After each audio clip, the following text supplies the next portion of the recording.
Good evening, everyone. We'll start the meeting. It's 5:02 p.m.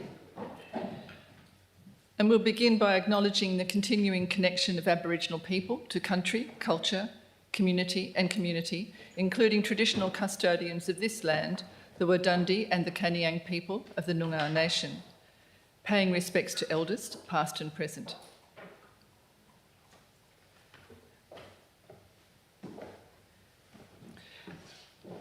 This briefing is being live streamed and digitally recorded in accordance with council policy. Members of the public are reminded that no other visual or audio recording of this meeting by any other means is allowed without the permission of the chairperson. Whilst every endeavour has been made to only record those who are actively participating in the meeting, loud comments or noises may be picked up in the recording.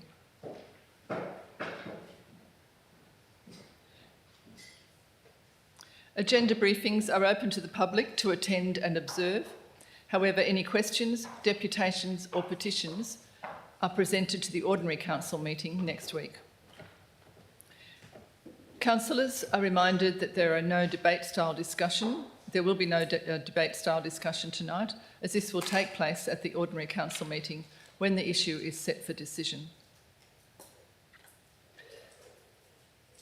Attending tonight, we have to my left Councillor Davey, Councillor Gubler, Councillor Lindeman, and then we have some missing chairs with some apologies tonight, and then Deputy President Councillor Lisa Glover. Staff present to my left is CEO Tim Clinch. Lauren Griffith is away, and we have mental blank, Michelle Dennis, I'm so sorry. And to my far left, Sam Farquhar. And to my right, Director of Operations, Roscoe Marshall. You're all looking at me with fear now.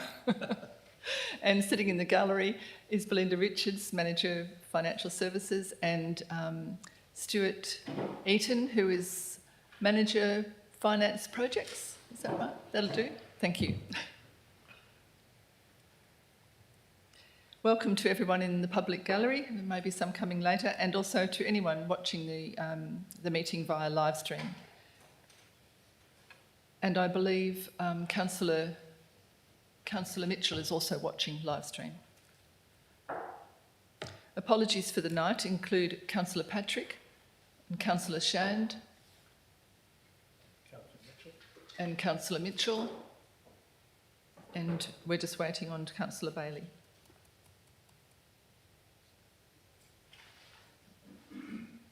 At item 2.2, approved leave of absence, Councillor Grant Patrick, resolution number 2924 from the 27th of March Ordinary Council meeting. And then item 2.3, do councillors have any applications for leave of absence?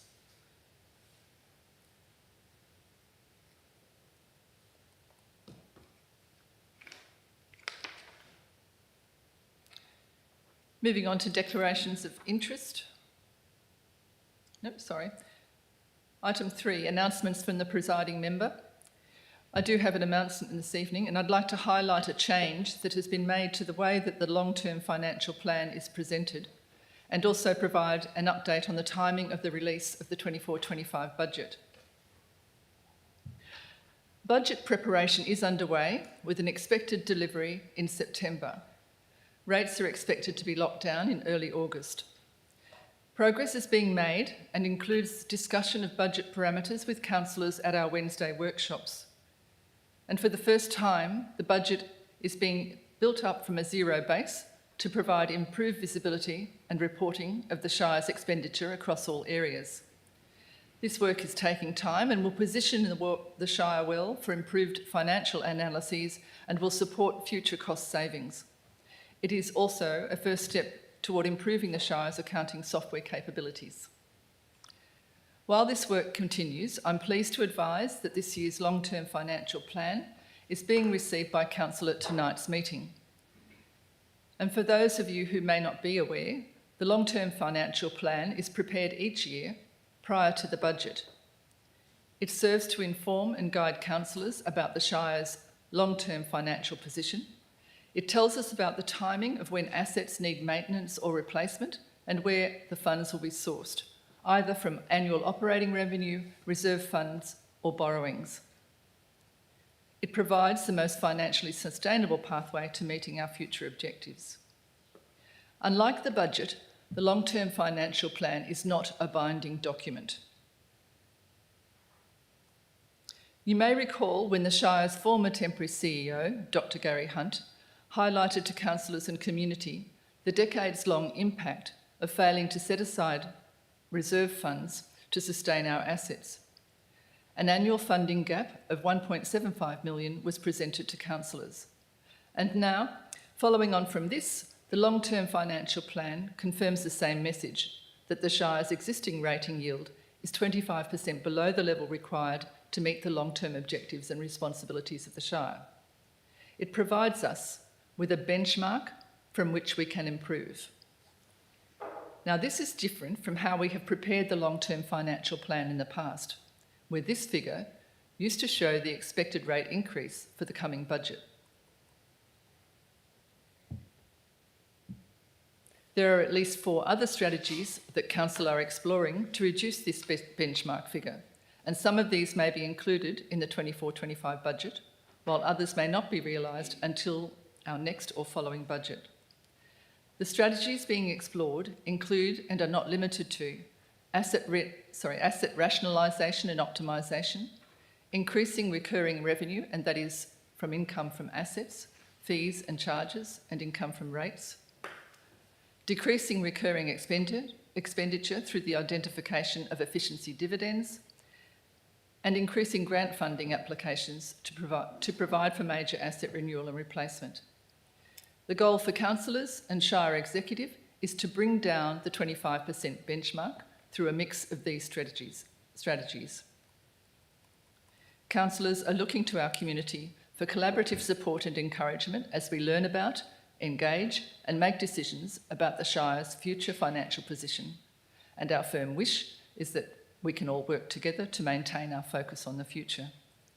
You can read about the long-term financial plan in the documents being received by Council tonight, and a transcript of this message will be placed on the Shire's website, available tomorrow.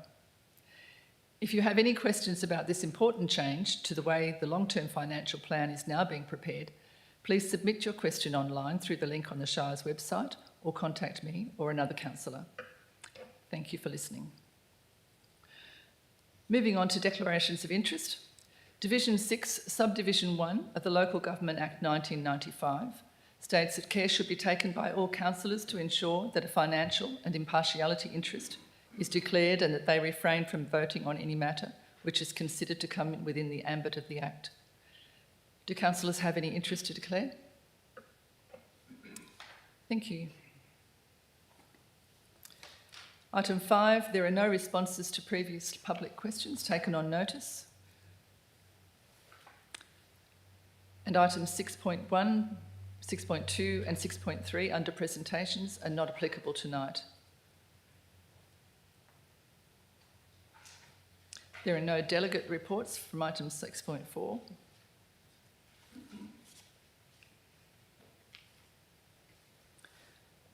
Moving on to item 7, confirmation of minutes. Do councillors have any questions regarding the minutes from item 7.1, ordinary council meeting held on 26th of June 2024? Item 7.2, do councillors have any questions regarding the minutes on on the special council meeting, held on the 26th of June?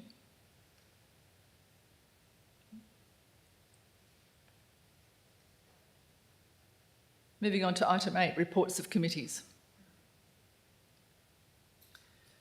Do councillors have any questions regarding the minutes of, the minutes of item 8.1, Warren Blackwood Alliance of Councils board meeting held on the 4th of May 2024. Item 8.2, do councillors have any questions regarding the minutes of the South West Country Zone meeting on the 21st of June 2024?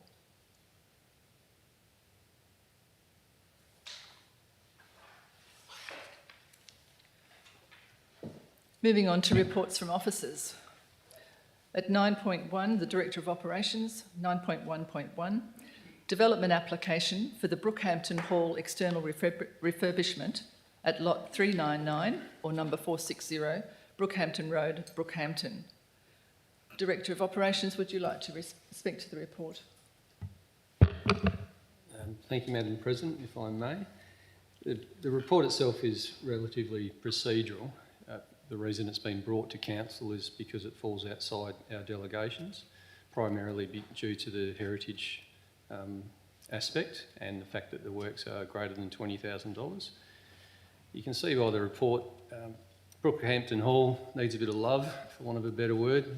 We have been trying to procure materials and labour and contracts for some period of time.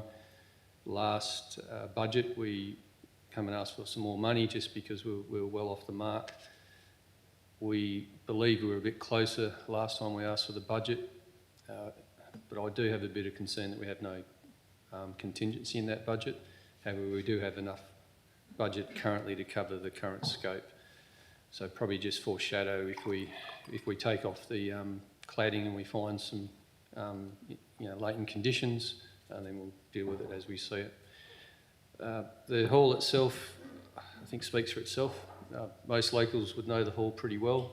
If you haven't had a 21st or an 18th or a wedding or something there, then you haven't lived. No, I'm just joking.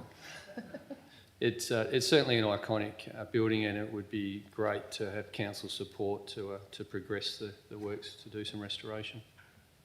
Thank you, Madam President. Thank you. Do councillors have any questions of the Director? Councillor Davey.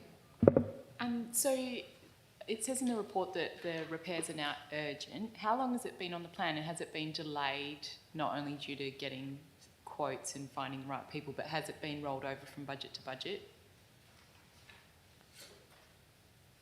Sorry, Director of Operations. Thank you, Madam President. Councillor Davey, to answer your question, I'm only aware that there was a budget for the previous financial year. I'm not sure if there's one prior to that. Councillor Glover's nodding. So yeah, look, it's been urgent then for at least 3 years or 4. Yeah, so it's been urgent for some time. Thank you, Director of Operations. Councillor Davey. Is this an asset where we have funds put aside in reserve? Sorry, Director of Operations. Thank you, Madam President. To answer your question specifically, the funds are set aside in capital budget. So they were, I'm not sure if they were actually allocated via a reserve, but they are in the capital works budget. Does that answer your question? Sort of. Just a moment. CEO Lynch, thanks. The money in reserve, but not specifically for this building. There's money in reserve for, I guess, council suite of buildings, but they're not allocated to each building individually. So they're just allocated to, I guess, renewal of buildings, our council's portfolio. Thank you, CEO Lynch. Are there any other questions for Director of Operations? Councillor Glover. I know that the Brookhampton Hall has a really good committee involved with them as well. Have they been, are you liaising with them at all with regard to these works, and are they able to assist with any of the shortfall or labour or in kind or anything like that to assist with this project?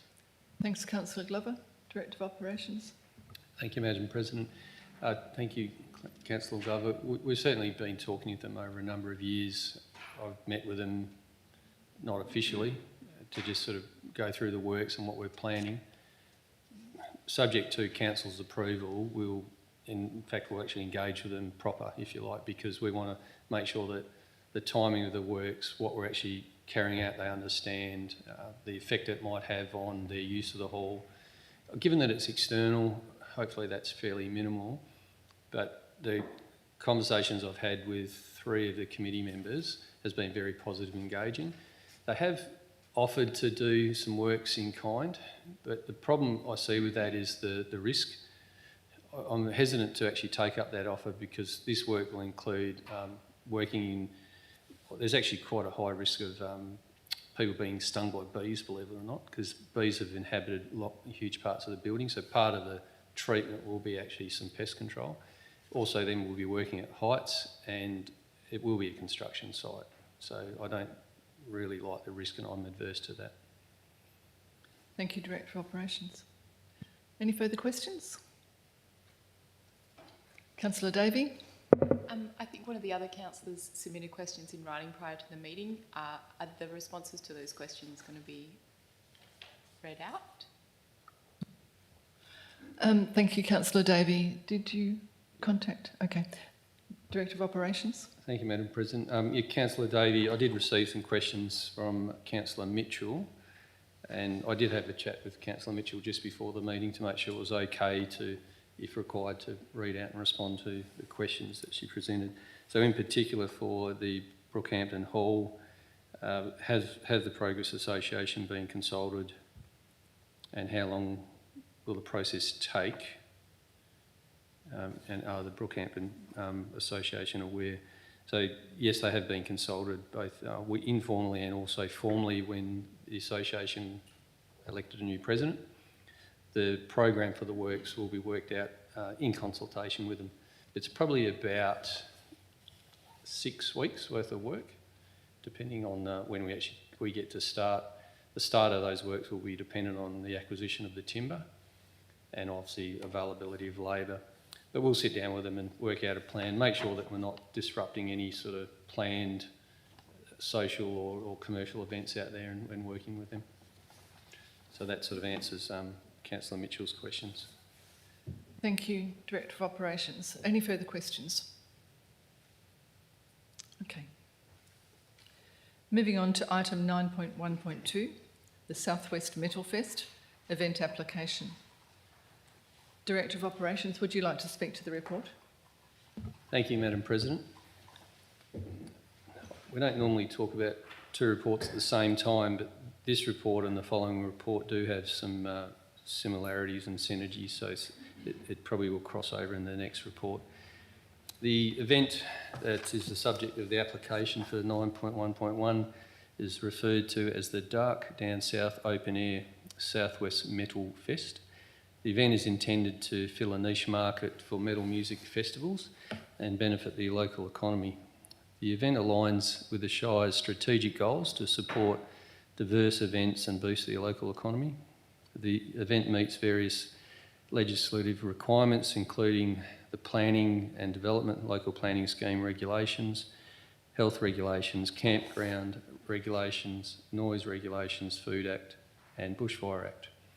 Lessons learnt from recent events have increased the Shire's officers' scrutiny of fire risk, noise management and communications. This will also include site inspections ahead of the event. The event is proposed for Friday 22nd and Saturday the 23rd of November this year. The location is the Jim McDonald Oval in Kirrup, and just as a note, it does not include the use of the current facilities, as in the building. The event application is summarised as public and ticketed. There'll be live and recorded music. There'll be on-site food trucks and bring your own alcohol.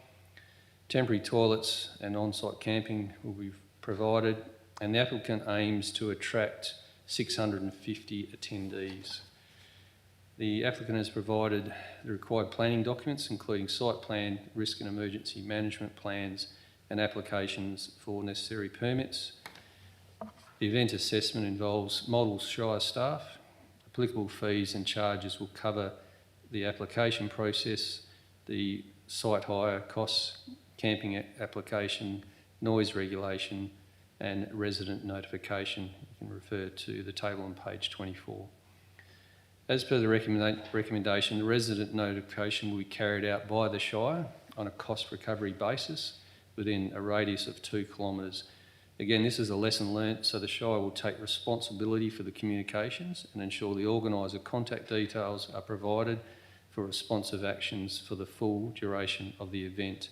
And as we've noted before, that will be on a cost recovery basis, including overheads. Noise management is crucial. the applicant commits to measure real-time noise and respond directly to community notifications. The current report will be amended to include a further recommendation that a site-specific fire risk management plan, is submitted and will be subject to separate written approval by the Shire. So subject to Council's approval, the Shire officers will consult the Shire SESM, the Chief Fire Control Officer and local volunteer fire brigade to review and approve the fire risk management plan. Furthermore, we did receive some very good questions from Councillor Mitchell.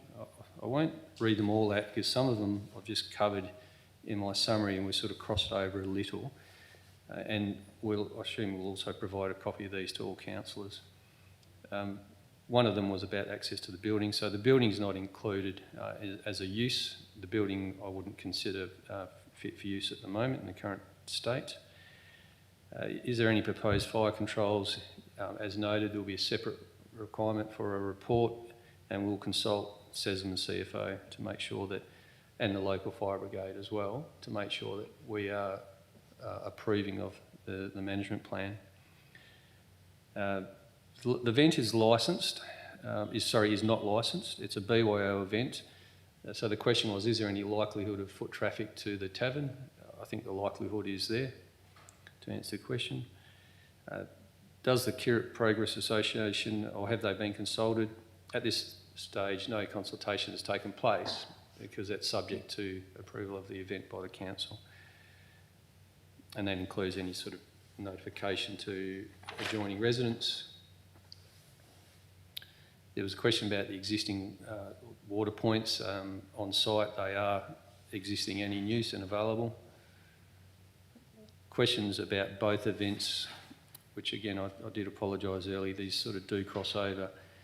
Both events, including the following event that we are reporting on, are on the same weekend, ironically, with one of the events being the subject event being Friday and Saturday night, and the following event, which is the Meliora Festival, being Friday, Saturday and Sunday night as proposed. Just reading the next question to see if it's relevant.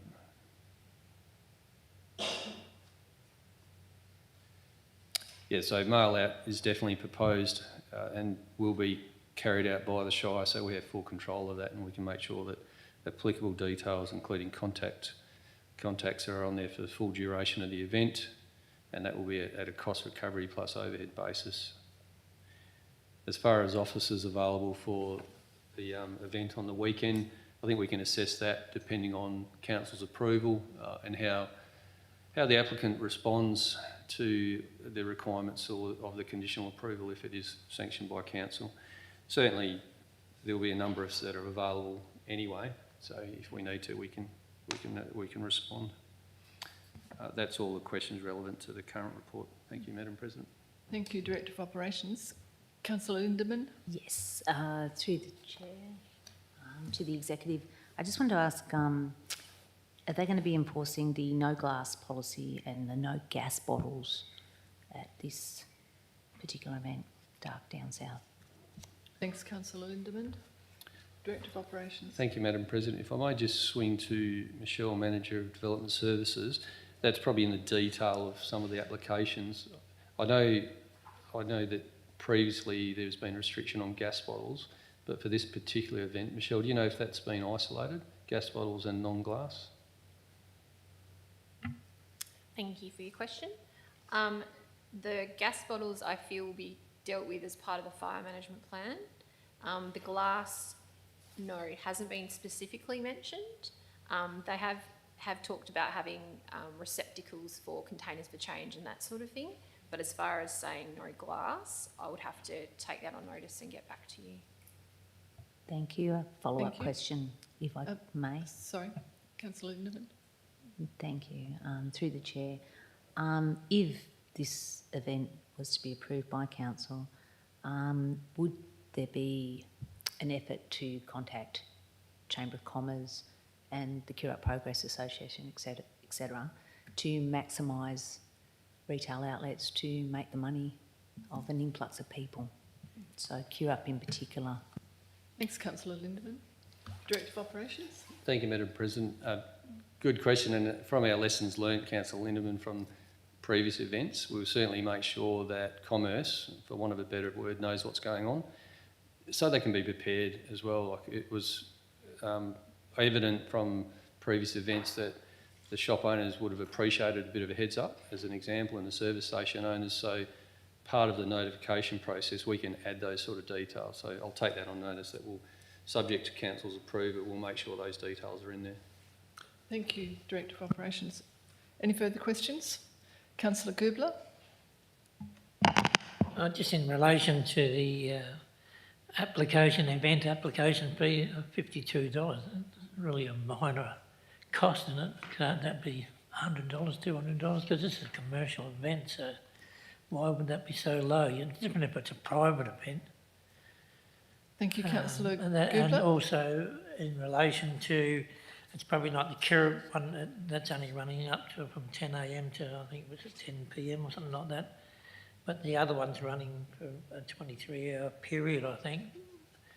Under occupational health and safety, wouldn't it be, couldn't they just stop at 3 o'clock and start again at 7 o'clock in the morning, sort of, on those days they were going to do a 23-hour run? So Thank you, Councillor Goobler.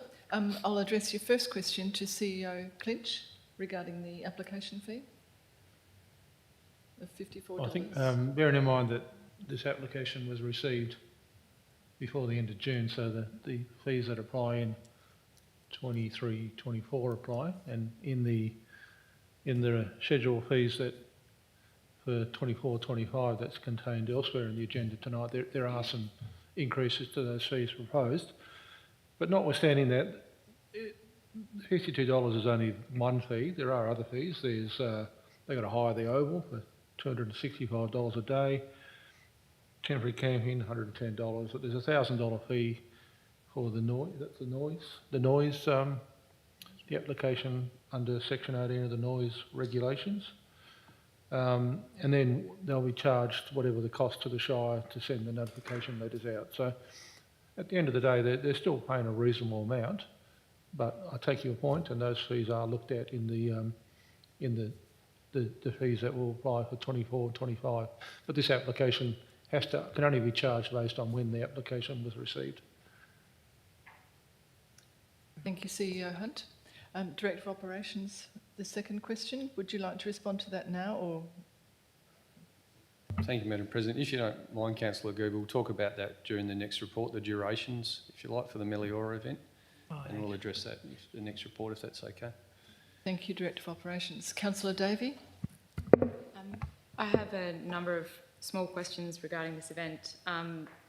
The maximum 650 for accommodation or camping, does that include the event organisers who will be camping for 5 nights from the 20th to the 24th? Thank you, Councillor Davey. Director of Operations. Thank you, Madam President. I can assume by Michelle shaking her head that the answer is no. So that the organisers, including their support, security, etc., would be on top of that. Thank you, Director of Operations. May I ask my follow-up question? Yes. So roughly how many, because it was about 5,000 for the other event? Oh, sorry, it was about 3,000 people and then 500 organisers for the other event. So the magnitude of organisers on top of the 650, do we know? Thank you, Councillor Davey. Director of Operations. The eyes crossing here. Sorry, Madam President. I think what would be best if we seek clarification and then amend that detail so that, similar to the following report, we put a cap on it, and then there's no ambiguity then. Is that okay if we do that? Sounds good. Thank you. Thank you, Director of Operations. Any further questions? Councillor Davey. I have about 5 more if... Can I squeeze one in? Yep. All right. The risk rating was moderate 9, and the mitigation is the flyers. And I was wondering, is there a reason, or is there merit in extending the notification of the event flyer to a 5-kilometre radius, given the noise travels concept from the learnings of the Meliora Festival? Thank you, Madam President. We're quite open to that suggestion. 2 kilometres was a starting point. I think one of the previous suggestions was 10 kilometres in my personal opinion, I wouldn't recommend that. I think that's too onerous. The event itself is fairly localised. However, if council want to extend that radius to 5 kilometres, I think it's feasible. I'm just mindful that it is heavy metal. There's lots of raw. Yeah, so am I, so that'll be good. Okay, I thought why not, but leave it up to you to consider. We'll consider that and have a chat, particularly with our environmental health officer, and look at the merits of extending that from 2 kilometres to 5 kilometres as suggested, and provide some feedback. Just mentioning it because it was in the comment, officer comment. Thank you, Director of Operations. Councillor Davey. Without prejudice to the type of music, I'll ask a few more questions. So the notification to residents within a 2 or 5 kilometre radius, ensuring that there's sufficient notice would be important. When do we anticipate that the notification would go out? How far before the event? Madam President, if I may. Oh, sorry, Director of Operations. Obviously, as soon as when we find out council's approval or not approval for this event, we'll put an action plan in place straight away. The event organisers obviously have a fair lead up to the event, hence why we brought it to council as soon as we could. We can action that communication pretty promptly. So, for example, if it goes through council next Wednesday, there's no reason why we couldn't have the communications out by, that's July, by end of August. And that still gives quite a period of time. And to be quite frank, even if 100% of the information isn't in that communication, we could then follow it up with further comms as well. Thank you, Director of Operations. Councillor Davey. I note that there is an improvement in the noise management plan compared to previous events where there will be real-time monitoring at the boundary. So typically, I would anticipate that a good management plan would have your risky impacts, the measurement, but then also a trigger and response beyond just simple complaint process. Are we anticipating that the noise management plan will have triggers and response actions for levels at the boundary? Thank you, Councillor Davey. Director of Operations. Thank you, Madam President. If I may, I'll swing to Michelle Dennis because there is some detail in the application that Michelle might be able to help us with. Manager Development Services. Thanks, Madam President. This particular applicant, based on their previous experience, that's what they've committed to, and definitely triggers are part of a noise management plan. So it's not just about if you get a complaint, it is about when you get a complaint, what are your actions and how do you respond? So that is definitely part of a noise management plan. Thank you, Manager Development Services. Councillor Davey. Sorry, my question was more around, are there triggers based on the level of noise, not if a complaint is received or not? Thank you, Councillor Davey. Manager Development Services. When they commit to a level at the boundary, that's kind of their internal trigger. So if they're not meeting that, they need to do something at the sound desk to change that. But in addition to that, if they get a complaint, that's an additional trigger, I guess. Yeah. Does that answer it better? Thanks. Thank you, Manager Development Services. Councillor Davey. So there's mention in the fees and services section regarding a bond for call-outs for validated or verified, substantiated complaints. Given the complaint response procedure is not yet firmed up, is that something that would be considered as part of this application? Thank you, Councillor Davey. Manager Development Services. Thanks, Madam President. That fee and charge doesn't exist yet under our current fees and charges. So I'm not sure how to answer that question.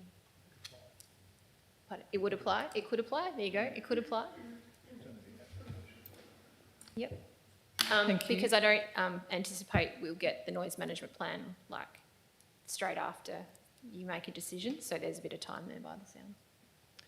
Thank you, Manager Development Services. Councillor Davey. Final question. The is there such a thing as a bond for damage to infrastructural grounds? Because damage to ovals was something that's been mentioned by the Parks and Services Department before. Thank you, Councillor Davey. Director of Operations. Thank you, Madam President. I'm certainly familiar that there's bonds for buildings relative to events. Can someone help me out if there's a bond for parks? Thank you, Director of Operations. CEO Hunt. Oh, sorry, Manager Development Services. Thank you, Madam President. For this particular oval, the question was asked of the Parks team as part of the referral, and the comment was there's not much you could do to that oval to make it any worse. So as far as this particular oval, there is no infrastructure. It's pretty much a paddock. It's had horses running on it for some time, so there's not really anything that could be damaged. There is a bond for some of the other, like grassed, like turfed, is that the right? I'm not the, thank you. Turfed ovals, but this particular oval, there's very little infrastructure. So it's kind of a good spot for this type of event. Thank you, Manager Development Services. Councillor Davey. I lied. One more question. The section on Reg 18 in noise management plans talks about how the recorded music will end by how the live music will end by 11 p.m, but that there'll be recorded music between the sets. Is the recorded music, which is going to be quieter, likely to end by 11 p.m. as well? Thank you, Councillor Davey. Manager Development Services.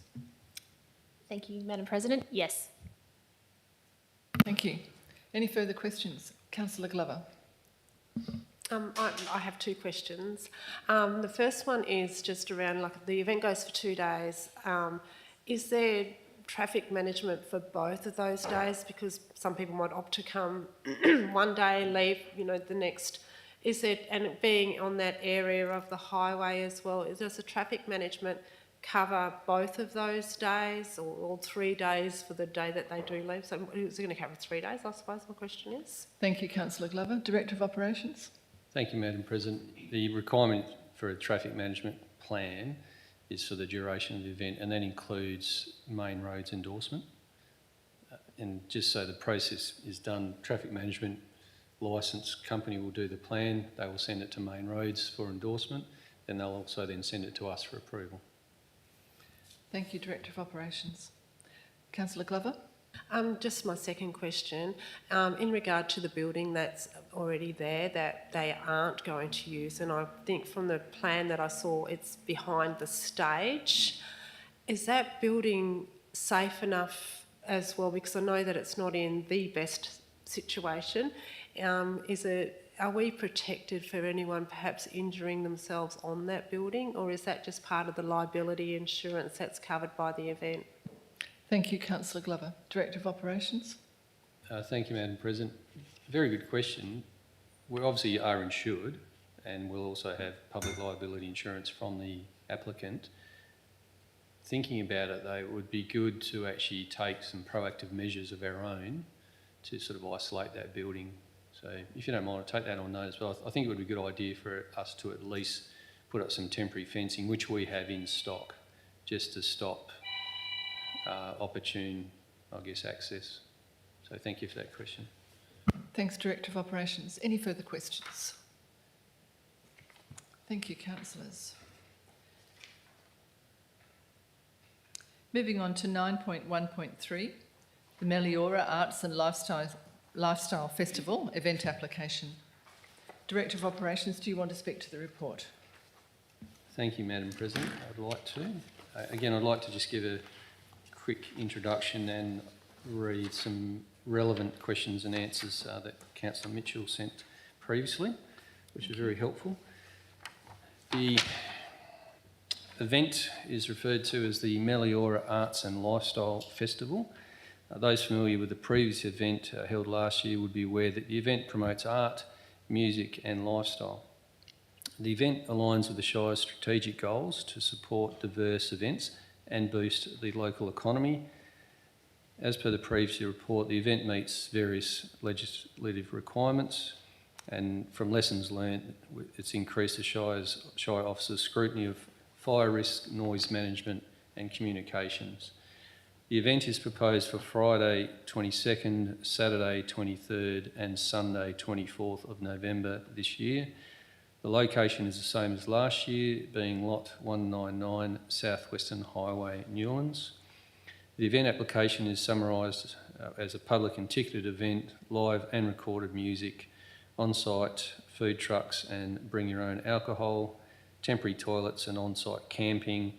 The applicant aims to attract 3,000 attendees and have as many as 500 crew, obviously with a cap of 3,500 on site at any one time. That crew includes staff, volunteers, musicians and performers, food providers, yoga instructors, security, first responders, etc. As noted in recommendation number 2, section U, there's a requirement for residents that are likely to experience noise levels exceeding the assigned levels to be contacted. For this event, noise modelling will be a report, so it will be required, which is again a positive change from previous experience. So again, lessons learnt, the Shire will take responsibility for the communications and ensure the organiser contacts details are provided for responsive actions for the full duration of the event. We'll also take into account that even if the noise modelling sort of isolates a particular area, we will still look at a radius of a minimum of 2 kilometres. The applicant has also responded to previous advice and reduced the festival duration and noise periods. If you could refer to the table on page 30, which Councillor Goobler you referred to previously. The noise management is obviously crucial. The applicant commits to measure real-time noise and respond directly to community notifications. As per the previous report, subject to council approval, the Shire officers will consult with the Shire SESM, the Chief Fire Control Officer and local volunteer brigade to review the fire risk management plan. The report will also be amended to consider compliance risk and mitigation actions. So we'll add another risk review table in there as well. Just referring to Councillor Mitchell's questions and answers provided. So one of the questions quite important actually is the organiser thinking the fire risk is less in November. The decision for the timing is not relative to fire risk, although it is remarkably just before the commencement of our major bushfire season. It's actually based on their market research because there's New Year's Eve this year falls on a Tuesday or obviously Tuesday to Wednesday.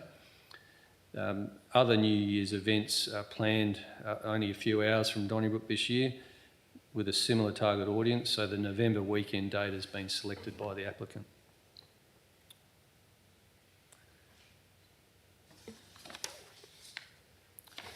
I think that's all of the questions that are relevant for that one. So thank you, Madam President. Thank you, Director of Operations. Are there any questions from councillors? Councillor Goobler, your question.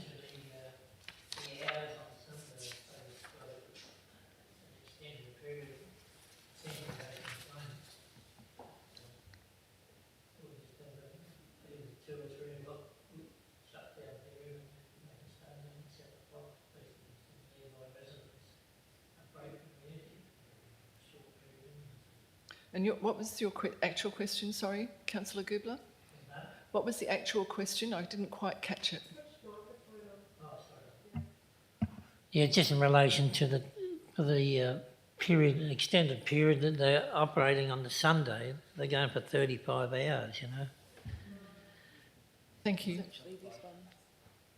That was actually the duration. Yes, that was the duration for the last. Yeah, I know. Well, it's to the New Year's event. Sort of was that a comparison? Is it? Thank you. Yeah. Yeah. I'll let the Director of Operations answer. Yeah, thank you, Madam President.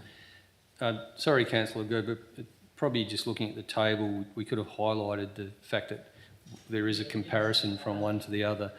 I guess what was in our minds is it's quite positive to see that the applicant has responded to the previous feedback. So the reduction in the duration and those times is quite significant actually to the previous event. But it does show that they've taken the feedback responsibly and provided an application as per that table. Thank you, Director of Operations. Any further questions? Councillor Davey? I've got a series of questions, but I'm happy for other councillors to go first. Okay.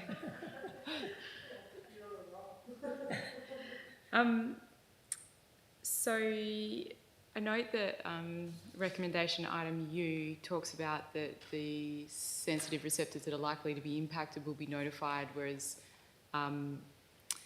Director Roscoe has just mentioned that it will actually also be notification to people within a 2 kilometre radius. And I was just wondering why the discrepancy, like why that item doesn't mention that everyone within a 2 kilometre radius would be notified. Thank you, Councillor Davey. Director of Operations? The amendment I've just mooted was really in discussion with the officers today.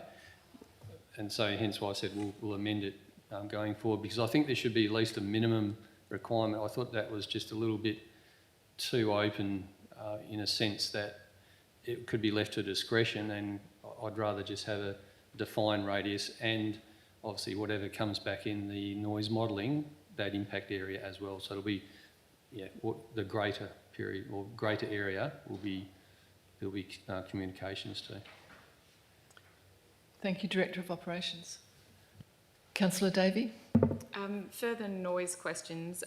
In the event of a complaint, could you please confirm that the Shire will not be the first point of contact and they'll only be called out if the response to the initial complaint is inadequate? Thank you, Councillor Davey. Thank you, Director Madam. of Operations? Thank you, Madam President, if I may. The first respondent will be the organiser, and the contact details we'll specifically provide for will be for the organiser during the event, which I think was a bit of a, I know was a bit of a failing last time. In particular, it'll be a direct phone, it must be a direct phone number, as in a mobile, not just an email. So the first respondent will be the organiser. To be honest, the second respondent will be the police. Thank you, Director of Operations. Councillor Glover? Councillor Lindemann? Through the chair to the executive, that was probably the question answered, but will the police attend at random times as they have done in the past at both events? Thank you, Councillor Lindemann. Director of Operations? Thank you, Madam President. Certainly, as subject to councillors' approval, we'll be engaging with the police, with WAPOL. Last time we had this experience, they were quite happy to respond and quite happy to do random's not the right word, but patrols through there to just keep it some sort of surveillance. I'm quietly satisfied they'll be happy to do that again. And certainly, at the very least, we'll consult with them and just ask them if they could anyway. Thank you, Director of Operations. Councillor Davey?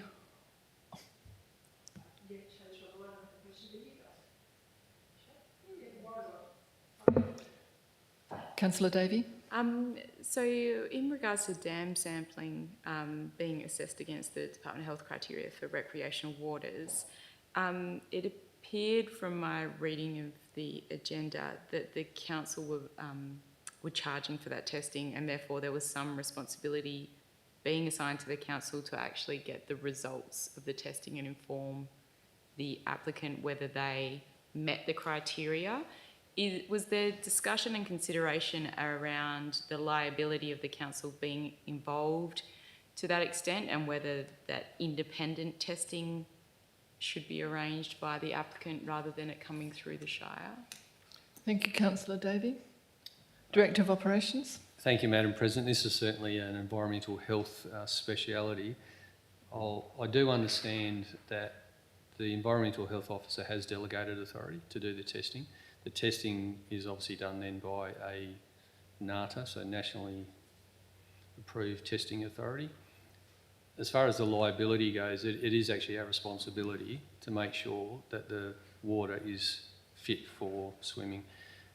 As a side note, the tests that were carried out last year, the water sampling was remarkable. There was very little debris or any sort of baddies in the water, for want of a better word. So that may change, but that responsibility is ours under the Public Health Act. Thank you, Director of Operations. Councillor Davey? So just for clarity on that point, so when there's a private event held on a a public event held on a private property and the facility, the swimming facility, is not a Shire operated facility, the Shire still has responsibility for confirming it's suitable for swimming? Thank you, Councillor Davey. Director of Operations? The answer is yes. Thank you. Any further questions? Councillor Glover? Just back to the WA Police, whose responsibility is it to let them know that these two events are running at the same time, just to ensure that that they have enough manpower in our area? Do we let them know that these events are happening? Is that part of the process? Thank you, Councillor Glover. Director of Operations. Thank you, Madam President. If I may, Councillor Glover, what happened last year was quite a combined effort by WAPOL. So we consulted WAPOL. They actually already knew what was going on because they'd received separate correspondence. And as a result, given the period that it was, obviously being the Christmas New Year period, talking to the local sergeant, there was officers from Bridgetown, Boyatbrook, Bunbury and Capel that attended. So amongst themselves, they coordinated the response that they saw fit. So again, we'll carry that same communication and make sure they're aware. Thank you, Director of Operations. Are there any other questions? I'm just going to pop one in first, if that's all right. The two locations towards the Kirrap Way, and is there any chance that a resident could be within 2 kilometres or 3 kilometres of both? Yeah, the answer is yes. Oh. Is there anything that you can do to not have that happen? I think that would be quite extreme. Sorry, I'm asking a second question, Director of Operations. That would be subject to Council's approval. Thank like you. I said, it's just, sorry Madam President, it's just ironic that they've picked the same weekend. It's In the same kind of area? yeah. Thank you. Councillor Davey? So the access and inclusion is something that's part of this agenda elsewhere. I note that there's 3,500 attendees to this event and 1 accessible toilet, and there's 650 attendees at the other event with 1 accessible toilet. I'm just wondering what the threshold is for having more accessible toilets. Thank you, Councillor Davey. Director of Operations? Thank you, Madam President. If I may, I assume that is a ratio under the Public Buildings Public Health Act. Yeah, so that is a ratio that's determined by the guidelines that we have for events from the Public Health Department. I do find it interesting, well, there's only 1 out of that many, but that is the guideline. Thank you, Director of Operations. Councillor Davey. Last one. So on noise again, so the Reg 18 approval and noise management plan, it mentions that there'll be modelling and monitoring undertaken at 3 external locations. Just wanted confirmation that those 3 external locations are likely to coincide with the identification of sensitive receptors at their boundary rather than at their residence, and that there will be triggers and response levels for that real-time monitoring as well as complaint response. Thank you, Councillor Davey. Director of Operations. I could answer the second question, then I'll flick the first one to Michelle, if that's okay. Certainly the communications that we'll put out, or the notification, will include contact details for the organisers, similarly to the previous report, for the duration of the event. And it must be a mobile phone, not email. As far as the noise receptors, I just wondered if Michelle Dennis can help me with this. Is there any detail in the applicant's application on that? Manager Development Services. Thank you. Not yet, because that will be formulated as part of the modelling. So the modelling that they've committed to doing will look at nearest receptors. It's a computer model, so they look at where people are and what they can be expected to, I guess, receive. And I would expect, as part of the noise management plan that follows on from that, is that they'll select their locations based on the noise modelling. As far as the real-time monitoring, where to put that will be determined or informed, if you like, by the noise modelling. Thank you, Manager of Development Services. Any further questions? Councillor Goobler? Just in relation to your question you asked, President, with regards to the two events happening on the same weekend, could we knock one of the events back? Could we what? Sorry, Could we stop one of the events happening? I'll pass it over to Is CEO that- Clinch, but I my wonder whether impression would be CEO sort of- it's up to us to. Yeah, my impression You know, is it's up. just seeing it, you've sort of highlighted there's going to be people blasted from both sides if they live, you know, Okay. a Thank kilometre you. and a half from each side, you know, it's only Thank you, 3 Councillor kilometres Goobler. apart, so. It's up to us to decide whether to accept two events at the same time. Is that correct, CEO Clinch? Well, I mean, council can, but any decision council makes must be defendable. And I guess the question I would put back is, how is council going to determine which event you would approve and which one you're going to refuse, unless you're going to base it on some valid reasons for refusal. So yes, you can do it, but you can't refuse, you know, based on competition as such. So if council feels that an event is not suitable, that's why you would refuse, not because two events happen to be on the same day. I think you'd have to refuse because you didn't think the event was going to be suitable for the location and for the surrounding area. Thank you, CEO Clinch. Councillor Davey. I noticed that there was a cap on the amount of alcohol to be brought into this event, and I'd just like to understand a bit more why it specifically talks about a carton of beer and 1 plastic bottle of liquor, and is quiet on wine, and like where that comes from. Thank you, Councillor Davey. Director of Operations. Thank you, Madam President. Honest answer is I have no idea. I just hope there's some detail in the application that I've missed. Yeah, Michelle's nodding, so may I pass that Manager to Development Michelle Services. Dennis? Sorry. Thank you. That was specified by the applicant as part of their risk management plan. So that was part of their, they had proper words for it, like a health plan, if you like, as part of the event. So it's not just about drinking, it's about holistically all sorts of things. So that was part of their own kind of rules, if you like, for attending the event. These are your limitations based on what they're trying to promote as part of their event. Thank you, Manager Development Services. Are there any further questions? Thank you. Moving on to item 9.1.4, terms of reference for the Access and Inclusion Reference Group report.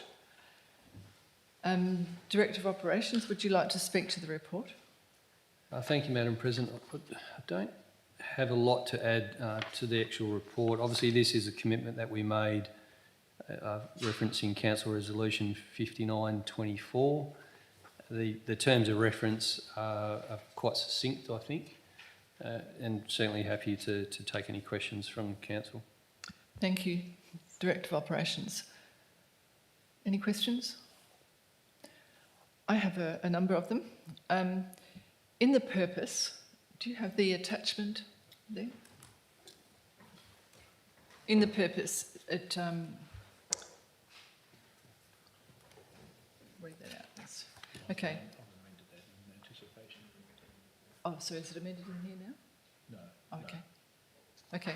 It states that the Access and Inclusion Reference Group is established to promote and ensure the full participation of people with disability in all relevant aspects of the Shire of Donnybrook-Balingup's infrastructure, employment, events, programs and services. I'm wondering whether that could be edited, if you think appropriate, to say inform and promote rather than promote and ensure, because I don't think they'll have the powers to ensure. Thank you, Madam President. I think that's a very good comment. Yeah, I'd certainly like to follow up on that amendment. And on the last bullet point, this wording suggests to me that the group will provide reports on progress of the DAIP strategies and contribute to annual progress reporting to the State Disability Commission.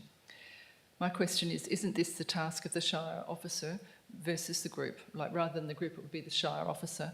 And could the wording perhaps be made clearer by saying the group will inform Shire reporting to external entities? On CEO Clinch? Madam President, yes, no, I think that's a good pick-up. Certainly it's not the committee's job to progress strategies and outcomes and report to council. That would be the officer. So the working group, reference group, would assist the officer in doing that, in providing the information. So no, we will amend that accordingly. Okay. Thank you, CEO Clinch. And then the next one is similar. Under membership, the agreement, the terms of reference rather, right, the Shire reserves the right to adjust membership as necessary to ensure the AIRG can remain a constructive entity. Again, suggesting a wording change, is there an opportunity to include this as part of the review of the terms of reference with approval to come through council? CEO Clinch? If I may, Madam President. So I think it's probably the terminology here. So what that clause is about is that if members resign during a year, they can be replaced. So really, it's not the Shire reserves the right; it's council, because council has to appoint, not the Shire. So that clause is really about if membership changes during the course of a year, bearing in mind that these groups are automatically renewed every 2 years during the biannual election, council elections process. So if, for example, halfway through a 2-year term, some members left, this would allow council to appoint replacements. Okay, thank you. I have another question on membership. It mentions that at least half of the committee members will be present to make up a quorum. Just wondering the need for the quorum, what decisions are being made that would require that quorum? And is it clear who the voting members would be? Thank you, Madam President. I think this is probably a holdover from in terms of reference to a committee. So a number of councils have, in recent years, replaced a number of their committees with reference groups, working groups, whatever term you want to use, to really free those up. So if you follow that principle, you actually wouldn't have a quorum, because what has happened when these type of groups are committees is that some will turn up, some won't, and then they can't meet because they haven't got a quorum. So I think going to a reference group is trying to make it more informal, not have standing orders that apply. So my recommendation, which we'll probably bring back in a revised report next week, will be to amend this to remove the need for a quorum. And I think realistically, if there's 8 members of the committee and only 2 turn up, I think realistically they're going to say, look, I don't think we should meet, there's only 2 of us. I think you have to trust the group, sorry, not the committee, the group, to do the right thing. Thank you, CEO Clinch. Another on the meetings, I have another question where it states, the wording states that the meetings should be held at least twice per year or as needed, and I'm suggesting the or is replaced with an and as needed, just so that it's not interpreted to say you can meet less than twice a year, because I think that would reduce momentum and productivity. Is that possible, CEO Clinch? Yes, it's certainly possible. Look, I think the intent of that, again, it's probably the wording, is that at a minimum the group should meet twice a year. So I would suggest it should say the AIRG will meet at least twice per year or more often as needed. Thank you, CEO Clinch. 2 more. Under 5, reporting, it says the AIRG, I'm calling it, will submit reports based on their meetings, outlining activities, recommendations and progress on achieving its objectives. Is there an opportunity to include how often, for example, after meetings, and to whom they are reporting? Oh, sorry, CEO Clinch. Thank you, Madam President. Look, I think, again, it's probably just the wording. I mean, the group doesn't submit reports. I mean, the officer submits reports. What the group does it makes recommendations to council. So I would suggest it be worded to, if decisions of council are required, the relevant officer will provide recommendations from the Access and Inclusion Reference Group to council for consideration. Recommendations from the ARC on operational matters will be referred to the CEO. It makes it clear that they're a recommendation group, they're not a decision-making group. Perfect. Thank you, CEO Clinch. And then final question, on item 7, confidentiality, is there an opportunity, instead of just saying to people, there's a need to keep this item confidential, can we just put forward a confidentiality agreement to be signed by all members? Sorry, yes, CEO we can. Clinch? Yes. Okay, good. Any further questions from councillors? Moving on to item 9.2, Director of Finance and Corporate. At 9.2.1, councillors, are there any questions regarding the schedule of accounts to be that have been paid as at the 30th of June 2024? Nope. Thank you. Oh, sorry. I was looking. Thank you, Councillor Glover. As always, I have questions around this too. I'm just querying the city and regional fuels. Maybe it usually comes through as a group amount or something like that, but with the bulk diesel purchase, there's there's about 4 bulk purchases that happened in May. Does that equate to perhaps weekly purchases? It's just a lot. They're like $4,500 for each bulk fuel purchase in May, and perhaps it's usually reported as just a group amount, but I don't know, just wondered. Thank you. Thank you, Councillor Glover. CEO Clinch. I might ask the Manager of Financial Services if she could answer that question. No worries, thank you. So it is dependent on what fuel gets filled up at the depot. So they've got a large tank out there. It gets filled up sometimes weekly, depending on what work's getting done out there. And then at the end of the month, a stock take's done and it's allocated back across the jobs according to what's taken from the fuel. There's a fuel tracking system with tokens. So yeah, but it's always shown as individual invoices. Yep. Thank you, Manager Financial Services, am I right? Any further questions, Councillor Glover? Okay.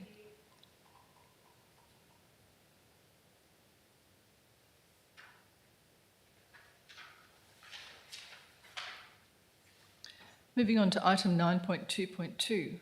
Do councillors have any questions regarding the interim statement of financial activity report as at the 30th of June 2024? Councillor Davey. On the capital expenditure being $7 million under budget, there's a number of individual construction projects listed in the agenda, and it talks about timing and being underspent. I just wanted some clarification as to whether all projects were deferrals or some were actual savings against the costs of those projects. Are there any that are permanently under budget, or are they all just underspent? Thank you, Councillor Davey. CEO Clinch. My understanding is that they're all still current projects. There's none that are completed and represent a saving, at least in that list that you're referring to. Thank you, CEO Clinch. Councillor Davey. The Bailing Up Skate Park project for $20,000, is this for design or for implementation or both, and is there a public consultation process being undertaken for this project? Thank you, Councillor Davey. Director of Operations. Thank you, Madam President. Councillor Davey, the $20,000 in there is for planned maintenance work, in particular for corrosion. The work is required that we do consultation. There's actually a member of the Bailing Up Progress Association have asked us to consult with. So when we are in a position to do that work, we certainly will consult with them first. So it's mainly for preservation works. for the Thank- steel skate ramp. Thank you, Director of Operations. Any further questions? Councillor Glover? I just had a question about, I've just highlighted it, rate setting statement shows an overall current position of 4,837,000 compared to a budget of 124. I was just wondering around that part of it, if you scroll down a bit, it makes it a little bit easier to see what I'm... Keep going.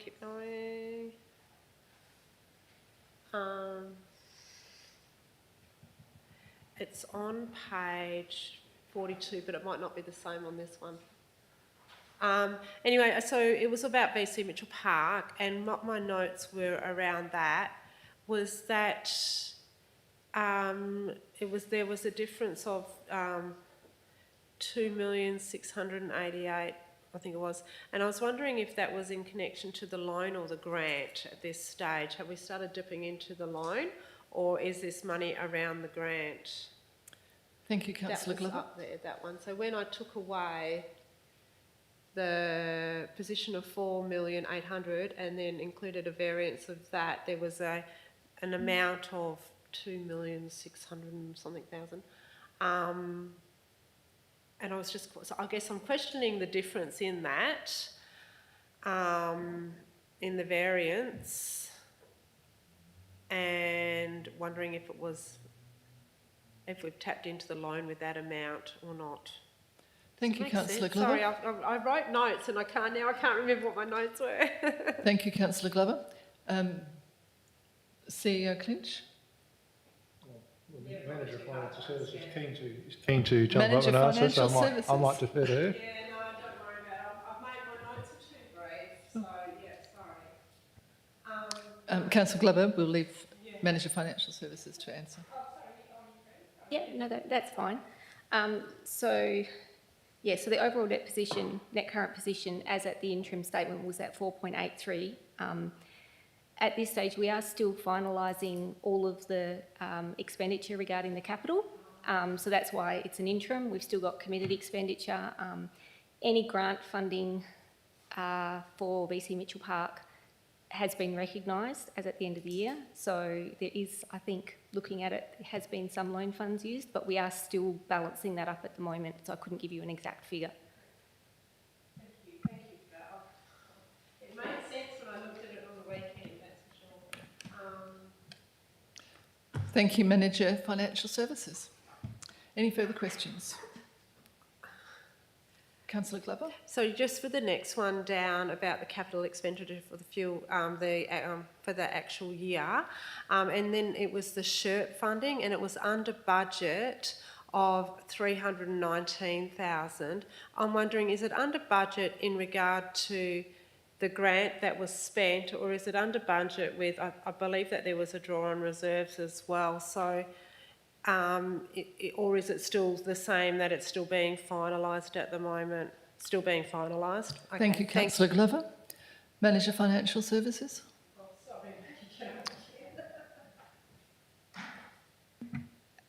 So with the SHRP funding, any unspent funding from that project will be carried over to next year. So it's not under budget, as in there's a saving. It just means that as at the end of the year, the project's not finished yet. So there is still money sitting in a contract liability account. The reserve funds, again, I think there was 2 lots of 50,000 towards the SHRP.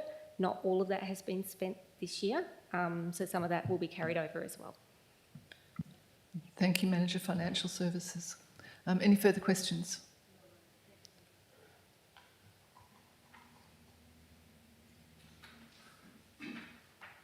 Okay, moving on to item 9.2.3. Do councillors have, first of all, CEO Clinch, are we having someone speak to this report, or? Okay. No, well, councillors, you have had we have had some discussion at workshop level about the long-term financial plan, so it is being presented here tonight. I'd probably more, rather than talk to it, I'd rather, if there are any questions, be happy to answer any questions about the content. Thank you, CEO Clinch. Councillor Davey. So for this item, I wanted to provide some context before I ask my question. So I was wondering if I could have up to 2 minutes to do that, because I just want it to be clear what I'm asking and why I'm asking it. Thank you, CEO. Sorry, thank you, Councillor Davey. Oh, could you repeat the question, please? So with my question, I wanted to give some context as a lead up to asking the question. So it'll take me about 2 minutes to get to my question. Is that okay? That's perfectly fine. Thank you for the warning. So the integrated financial planning and reporting framework that President McCarthy mentioned earlier was introduced to improve local government financial sustainability. So if we look at dot point, the last dot point on page 45, this framework is meant to identify the resourcing requirements, firstly, and then secondly, provide sufficient information to enable rigorous and transparent prioritisation within resource constraints before we finalise the plan.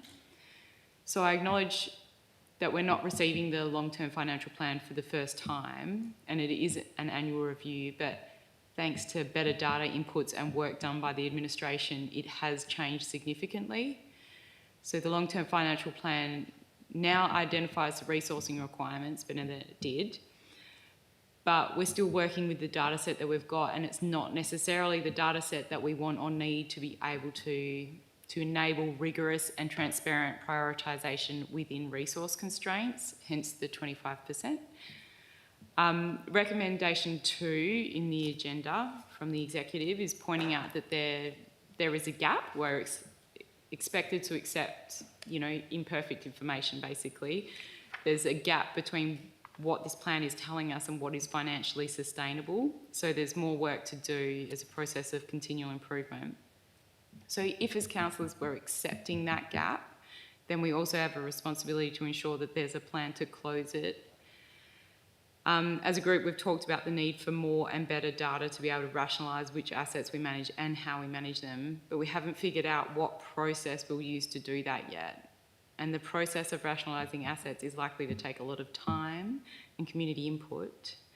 So acknowledging all of that, my question, similar to what I've asked in workshops, is before the council is asked to approve a 24-25 financial year budget, would the administration be willing to offer an additional recommendation in this item that sets out a reasonable and practical timeline to close the gap between the information we have and the information we need to be able to make strategic, rigorous and transparent decisions regarding our long-term financial sustainability in the space of asset management? Or alternatively, will the council need to propose that that timeline through an amendment to this item? Just coming back to the fact that as councillors we have a responsibility to ensure that there's a plan to close the gap in the financial sustainability of the organisation. Thank you, Councillor Davey. CEO Clinch. Response. Obviously council can do that, but I can say that, the issue is not, the issue is live. We obviously had some quite limited discussion at workshop level, but it's intended to ramp that up. In fact, the next workshop, it's an item listed for discussion in 2 weeks' time. And I think it's fair to say that there may not be one solution. There might be a multiple faceted solution, and I think the intent is, at least at that next discussion, is to talk about those various options that council could take, either short term or long term. It's not a short term fix. It's a longer term fix, but you need to start something in the short term, or have some idea of where you're going. I'm not sure if the manager of finance projects would like to add to that. Finance Projects Manager. Thank you very much, Madam President, and through the Chair. I guess the financial situation that the Shire is in has not occurred in the short term. It's a result of decades of accumulation of assets without the budget structurally being able to support the whole of life cost of those assets. So it's a complex problem and it'll require a complex solution. But the journey, I'll go back. The purpose of pivoting the long-term financial plan towards the advice that it's giving is to inform council and in order to assist it make these type of decisions as a catalyst for change. But if council wishes to add an additional item directing the administration to pursue this course, from my perspective, there's no objection to that. But as the CEO said there, the next workshop will articulate a couple of options that council may wish to consider. And any journey council goes on this, will require quite significant consultation with the community as well. And as I said, it is a complex solution, but the journey, if council is intent on finding a solution, then the journey must begin sooner the better. Thank you, Finance Projects Manager. Councillor Davey. So can I just check that I've been clear on the response there? So given that it is such a complex issue, it's not something that administration is willing to articulate the way forward in this item. It's something that council would need to come from council. Thank you, Councillor Davey. Manager Project Services. Sorry. Thank you, Madam President, and through you, I would see it as a separate process from the long-term financial plan. So the long-term financial plan is there to articulate, the sustainable, sustainable level that the Shire finances should be at compared to where it is, and that I see as a catalyst for the next phase, which is determining a course of action, and through a series of workshops formulating that, and then there'll be I would see it to be a formal process where council would resolve at a council meeting what that path forward is. Thank you, Finance Projects Manager. I have a question. Is it possible to include in this recommendation a form of tracking progress? It's wonderful to have that gap isolated in the figure of 25% as our benchmark. As we identify an initiative that will hopefully bring that down, as we said, there's about 4 or 5 levers that we can pull. Can we have a monitoring process? If it's, as the old finance saying, if it's worth doing, it's worth measuring. Can we track our progress to success? Thank you. Manager Projects. Finance Projects. Sorry. Yes. Thank you. So that could be amended for the OCM to put in a way we can measure our performance. I don't believe it's necessary for this resolution. That would just, I would just ensure that happens in each annual review of the process. We have a benchmark where we are now, and I would see that just forming a section of the long-term financial plan in future years as to what decisions and what action council makes in the in that particular 12-month period, and that's reported through the long-term financial planning process. Thank you, Finance Projects Manager. However, if I can just pop in again before Councillor Davey with a follow-up question, I would dearly like to see that on a quarterly basis. Is it possible? Yes, it can be, yes. Do we have the resources, or is it an impairment on resources, or CEO Clinch? Well, without notice, no. I would think we could do that. There may be other stuff that the manager does that might have to be put aside while that happens. But I think this is an important issue for the council, and if council wants that type of quarterly reporting, I think it's incumbent upon us to find a way to do it. So no, I think it can be accommodated. Thank you, CEO Clinch. And so, Finance Projects Manager. If I may just add to that, I would see that working as a as a live recurring source information. So as council makes decisions, part of that decision-making process will require input of financial information to enable council to make that decision. So depending on what council decision makes, that would enact that financial effect. So that would just be a recurring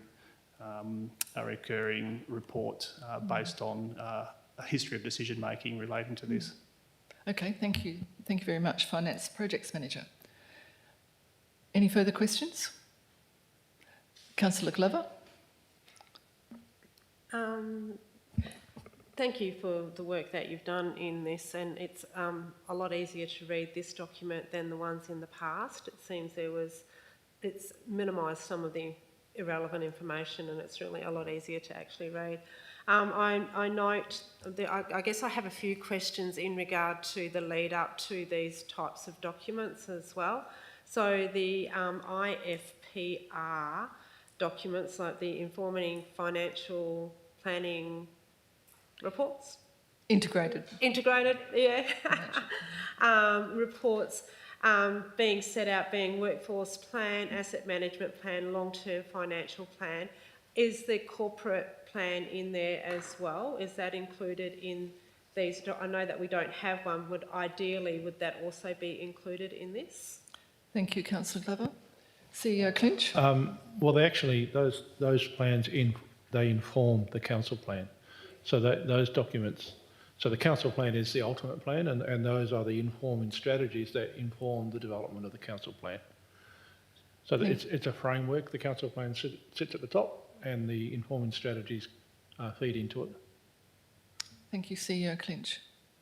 Councillor Glover. Because my understanding, like, we have a council plan, but ideally we would have a corporate plan that linked in, you know, making our council plan into more of a corporate plan, so it linked dollars into it as opposed to ideas, which is what however we articulate our strategies or whatever that we do for our council plan. So with our council plan, we have no dollars attached.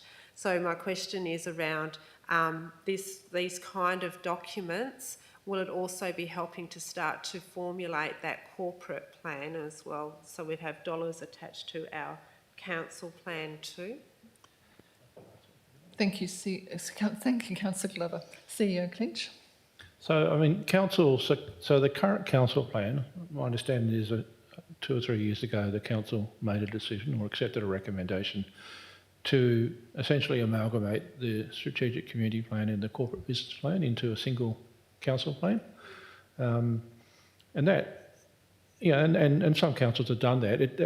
One area where the current council plan, as you just pointed out, doesn't address is the cost of implementing the number of the actions contained.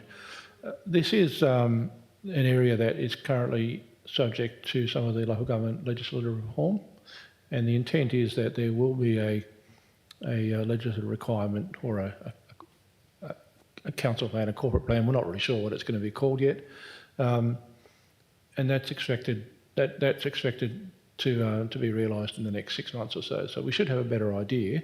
But I agree. I think there needs to be some financial information contained in the council plan about what it actually costs particularly to deliver some of the new. It's all the new services or new infrastructure that you have identified in that plan.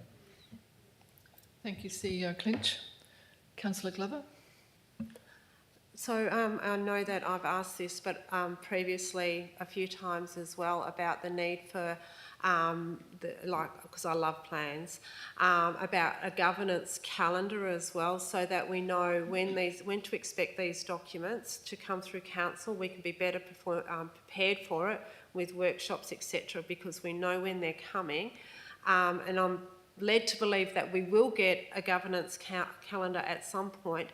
But is it advisable to make this an elected member's motion to get that calendar out amongst us councillors so that we can be prepared and better informed when these documents are coming across in an agenda item?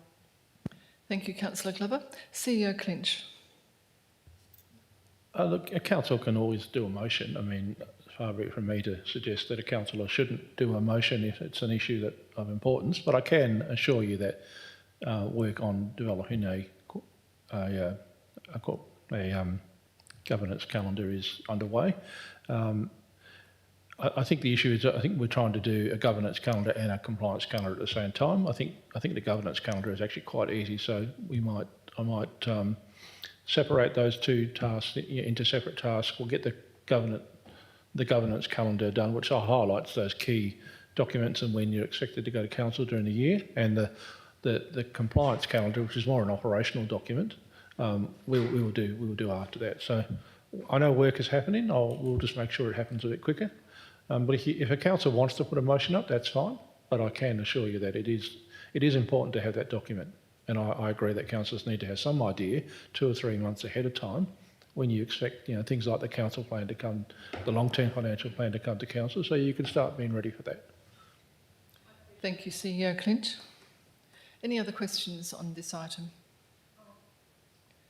Councillor Glover? Sorry, one more question, and it's something along the same lines as well in regard to finances and one of the levers that we are intending to try to manoeuvre in it, which is around asset optimisation. Is it worthwhile also putting through an elected member's motion around asking for a list of our assets, a list of what they cost and a list of the income that they produce in order to help us be better informed around our asset rationalisation ideas as well. And I do appreciate the information that you sent me. I can't access it. But I would, would that be an elected member's motion to get that information out to councillors? Thank you, Councillor Glover. CEO Clinch, is this... Oh, again, I mean, if council wants to do a motion, you're more than entitled to do that, but I can assure you that that's the type of information that we intend to present to council, probably in a number of workshops. This is such a massive issue that, a single workshop is not going to be enough. So in 2 weeks' time, we'll have our first real deep dive into it. And certainly we'll provide a list of, I guess the focus on that one is probably on building and property assets. So, there's lots of other assets we have. I'm sure you don't necessarily want a list of every asset at this stage. We're focusing more on buildings and property. That, if you feel a motion's required, by all means put it in. But, the reality is that motion would go to August meeting. I would hope that we would have at least 2 discussions at workshops before the August meeting. So it may well be redundant by then. So certainly the intent is that council wants to have workshops. We want to provide council with the information on those critical issues, and this is one of those critical issues. So I think you'll find that you won't have to ask for it. I think you'll be given it, and there's probably going to be a lot of discussion around that. Thank you, CEO Clinch. Are there any other questions relative to item 2.4?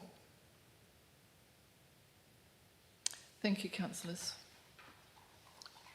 Sorry, we are now moving on to item 9.2.4.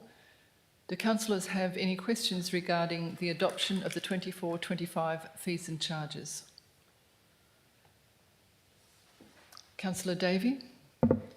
So the officer's report includes percentage and absolute increases for some items, but only percentages for others. It makes it hard to get an indication of whether the increase is reasonable without saying what the actual figures are. So I was going to ask if we could get absolute values for all of the items listed on page 52. Thank you, Councillor Davey.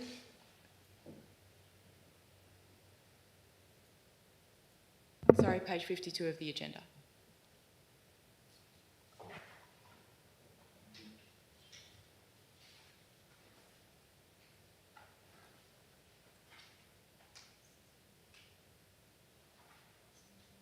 So just to clarify, those dot points there, a number of them say this fee has increased by 20%, taking it from $2.50 to $3, whereas some of the other ones just say this fee has increased by 108%, but it's unclear from what to what.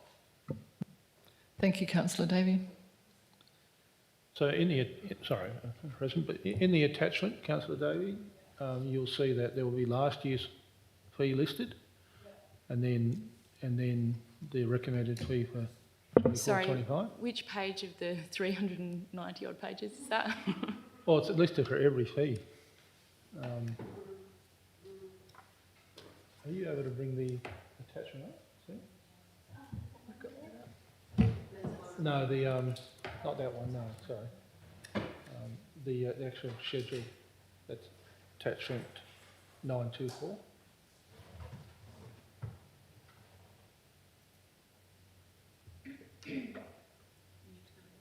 Just need to move it over to the left. It does have last year's, isn't it? Just need to condense it down a bit. So if I can, Madam President, you'll see that the grey shaded is last year's fees, so 23, 24, and then the columns to the right of that show the proposed fee, and that's shown on every fee. Yeah, sorry. So the agenda item discusses how, in general, things have gone up 7.5%. However, for these items, it's gone up more or different to 7.5%. It's gone up by this amount, which in some places it's clear what that is and what it isn't. So it would just be really great if it was consistent on the agenda saying both the absolute value and the percentage for the items that are outside the 7.5%, rather than having to go through the individual line items in the attachment and calculate the percentage. Thank you, Councillor Davey. I think it's actually the other way around. I think that we have listed the percentage, we haven't listed the actual dollar change. I guess in saying that, yeah. I mean, yeah, we can do that. We can do that. It's not a problem. Thank you, CEO Clinch. Councillor Davey? Sorry, just to make it clear why I'm asking for that. So it's saying that there's a 7.5% increase across the board, with the exception of these items which are higher. And then if you wanted to know if it's like a realistic increase, then you need to look at the item, look at the percent that's on here, then cross-reference it to the attachment. And for members of the public who want to know, just in a nutshell, what's changing beyond the 7.5%, at the moment, it's a little bit difficult to tell where only a percentage is listed. Thank you, Councillor Davey. Are you requiring a table with... No. So if you have a look at the dot points up on the left-hand side screen, it lists the items that are increasing beyond 7.5%. And then, so the dishonour payment administration fee is increasing by 20%. It's going from $2.50 to $3. So that's not really significant. But then there's other items where, you know, Regulation 13 application is increasing for over 500 people by 300%. And then you don't know what the actual figure is without then cross-referencing to this table in the attachments to figure out if that's a reasonable or unreasonable increase. Thank So you, it's Councillor for ease Davey. of reference for people reading this document. Thank you, Councillor Davey. CEO Clinch? No, we will amend this report to make sure that all those dot points under the fees that are greater than 7.5 contains a dollar figure of similar to that $2.50 to $3 every one of those, and then even the ones on the next page, the new fees, we'll put in brackets what that new fee will be. So that will be done for the agenda. Thank you, CEO Clinch. Councillor Glover? My question is around the attachment being in draft format. It's the draft 2024-25 schedule of fees and charges. For us to approve a draft document, I find that a little bit hard because it's not concrete and it's not sort of set. Why is it still in draft for accepting, or are we accepting in principle, or just in draft? I just find that hard, because if we accept a draft copy and then there's changes made, then it will be assumed that we've accepted those changes as well. Am I correct in understanding that? Thank you, Councillor Glover. CEO Clinch? Well, I mean, it's purely the listed draft because council hasn't adopted them. As soon as council adopts them, they won't be draft any longer. There'll be fees, and you'll notice in the recommendation it doesn't say adopt the draft fees. It says adopt the 24-25 schedule of fees. So it's purely draft. The reality is we are in 24-25 now, so they're marked as draft. Staff aren't allowed to charge these new fees yet until council adopts them, and then we also have to do a public notification process. So the draft is just an administrative tool. It doesn't mean anything about with respect to whether council should adopt them or not. Thank you, Councillor Glover. Is that someone at the door?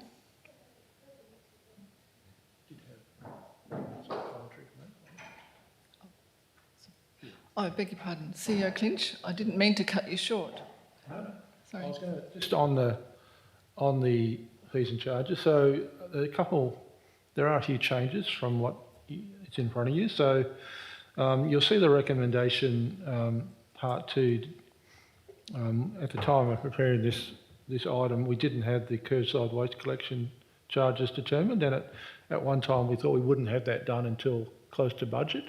But as it turns out, we have been able to calculate what those fees will be. So in the item that goes to council next week, we will remove part 2, and those fees will be incorporated into the schedule in the attachment. And while we're at it, there are some other fees that we omitted from the schedule, and you can see them up there on the screen. So there's various waste fees and some community and youth development fees, including the hire of the sensory tent and banner and installation of banners. So these are new. The bottom 3 are new fees for the year, and the ones above that are all proposed increases on last year. Thank you, CEO Clinch, and please accept my apologies for not throwing the report over to you for commentary to start with. Councillor Lindeman. Thank you. Through the chair, I just wanted to ask, the installation fee for third-party banners, is that something you pay a one-off fee, or every time you put a banner out? And are those banners, I don't know, Donnybrook Market banners, or we've got an event on banners? What does that relate to? Thank you, Councillor Lindeman. CEO Hunt? Sorry, CEO wow. Clinch? I may look to my left and see if Michelle might know the answer to that question. Thank you. So staff were given a challenge this year to identify things that we do for free, and we put banners up for other people for free. So this was an opportunity to look at seeing how we could, it doesn't cover the full cost again, it's a starting point, but there's a number of banner poles and we put things up for other people. So this is what that's about. Just to clarify, if I may, through the chair, Thank you, is Councillor it Lindeman. the installation of the banners, is that for just a one-off payment of one banner? Or is it for the whole year that they have regular events? Or can they do the banner themselves and pay nothing? Thank you, Councillor Lindeman. Before I pass that over to you, Manager Development Services, the banners you're speaking of, Councillor Lindeman, are they just the flag banners or the street banners? Yeah. I guess that's my question. What are the banners? Thank you, Councillor Lindeman. Manager Development Services. Thank you, Madam President. So we had seen it as you come in and you've got a pile of banners and you need them installed for a particular event, but it looks like we need to clarify that and make it a lot clearer in the fees and charges, just based on your questions. So this is very helpful, thank you. And we can look to make that clearer about what the intention of that fee is. Thank you, Manager Development Services. Can I pop one in, please? Are they the banners that are in the middle of those stands in the middle of the street? The height? Yeah, okay. Thank you. Councillor Davey. I'm just curious why it costs more for 2 bins than 3. Thank you, Councillor Davey. Director of Operations. Thank you, Madam President. This question was asked and answered last year, as I'll just see if I can remember what the answer was. From memory, the 3-bin service is cheaper because of the waste that's collected and where it goes to. My waste expert is sitting over to my left. Yeah, and Stuart's. I've got another waste expert here. It's something we actually sort of. Thank you, Director of Operations. Finance Projects Manager? Yes. Thank you, Madam President. I guess in answering your question, I'll refer you to items 10.1.3, 1.4, 1.5, 1.6. So depending on the service, they're the bundled options. So in terms of three-bin service, a three-bin service equates to a fortnightly rubbish service, which is a 10.1.3, a recycling service, 10.1.5, and organics, 10.1.6. So if you add those three up, that will equate to a three-bin service, whereas a two-bin service equates to a weekly rubbish service, 10.1.4, plus a recycling. So the reason they're more expensive is that there are two key inputs into a bin cost. One is the actual pickup cost. We have a separate contract where the contract comes around and actually picks the bin up, and that's based on a per lift cost. And then we have a processing cost, which is a cost per tonne then to process those costs. So the two highest costs you'll see by those area is the rubbish, and because it's a two-bin service, they're getting a weekly fee as opposed to the rubbish service on fortnightly, which is reduced because it's on an offset basis. Thank you, Finance Projects Manager. Councillor Davey. Sorry, just to follow up to that. So it's not to do with the fact that the three-bin service is available within the urban areas and the two-bin service is a longer drive? No? Okay. Thank you, Councillor Davey. Councillor Lindeman. Could I just ask, is this for residential only and not commercial? Is there a different fee for commercial? Thank you, Councillor Lindeman. Finance Projects Manager. Thank you, Madam President. It's a cost per service, so irrespective of whether it's a residential or commercial, it costs us the same, and therefore that particular service is attributed to their rate assessment, depending on the number of services that they require. A commercial property may order, as any property can, more bins, so that's why I have those optional extras where, depending on their demand, they can order more bins, and therefore the cost will go up depending on, I guess, the nature of those additional services. Thank you, Finance Projects Manager. Councillor Davey. Is there a way for residents to opt into a fortnightly three-bin service instead of being on a weekly two-bin service? Thank you, Councillor Davey. Finance Projects Manager. Nope. Manager Development Services. Thank you, Madam President. I'll try and answer this question. My understanding is when the new tender was developed, it was very specific about where the three-bin service was available and where it wasn't available. So there are maps that dictate what people can opt in for. And at the moment, we do have some people with organics bins that aren't actually getting a collection. So we're trying to sort that out still a year into the contract. So, yeah. Thank you, Manager Development Services. Any further questions? Thank you. CEO Clinch. So the other thing that will change in the report to council is under the Local Government Act, if you adopt the fees outside of the budget process, you have to give public notice of the new fees and when they will take effect, which in my memory is it's 14 days. So we would we'll work out when we can essentially put an ad in the newspaper or notice in the newspaper and then do the 14 days from that, and so that date will be in the new council, the new recommendation from the executive. Thank you, CEO Clinch. And I promise to give you the opportunity to talk to the next reports. My apologies. I don't want to talk that one. Moving on to item 9.3, Chief Executive Officer Reports.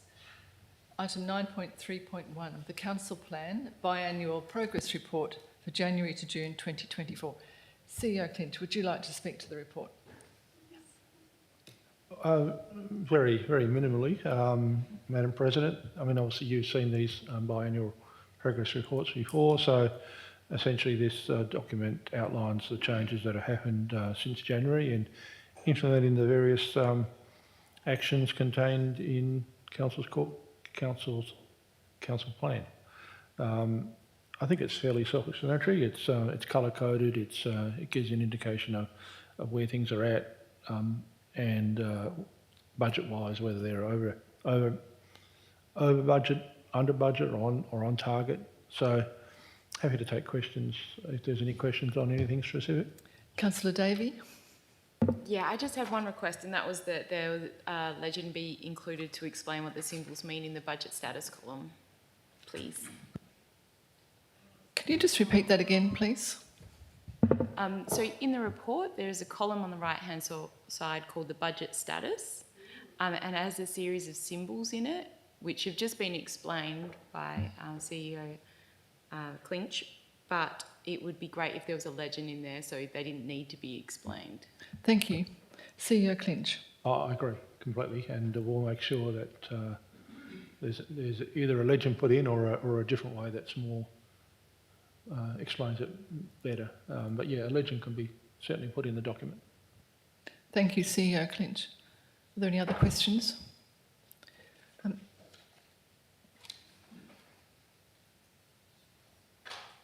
Item 9.3.2, the Walga Local Government Convention. CEO Clinch, would you like to speak to the report? Thank you, Madam President. So obviously information is coming through about the forthcoming Walga Convention in early October. Council doesn't necessarily have a... So Council does have a policy about attendance at events and functions, but it doesn't stipulate how many councillors would go. So the intent in putting this forward is to Council to determine, one, how many councillors will go, and two, which councillors those would be. So it's really up to Council to determine, and whatever decision Council makes, we would budget accordingly. I have a question. If anybody else doesn't have one. Can I ask, in your experience, given that we have a new CEO starting at the same time as the conference, CEO Clinch, how is it best to manage the priorities that we're facing with having a new CEO arriving and having a conference on at the same time? I imagine that we would have, I don't know, a welcome function or something like that, and hopefully all be here. But perhaps, I don't know, I've never been to one of these conferences before, so I can't.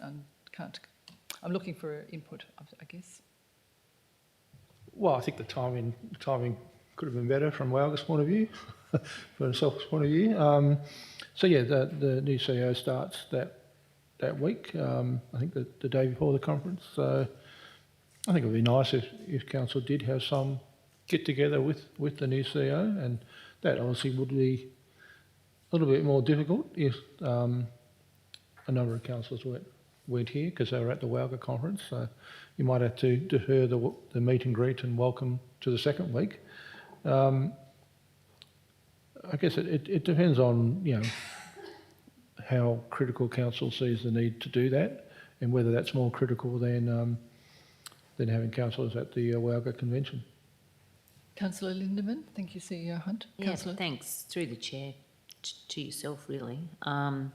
Would we suspend standing orders and basically take a vote or a show of hands if some people want to go, some don't, or everyone wants to go and we want to bring it down to 3? Is that something we're going to be doing so people can think about whether they absolutely want to go and want to put their hand up? Thank you, Councillor Lindeman. And if I can ask CEO Clinch, what would be the process, the preferred process for that? In my past roles, that has been the practice. Essentially, Council suspends standing orders to allow informal discussion.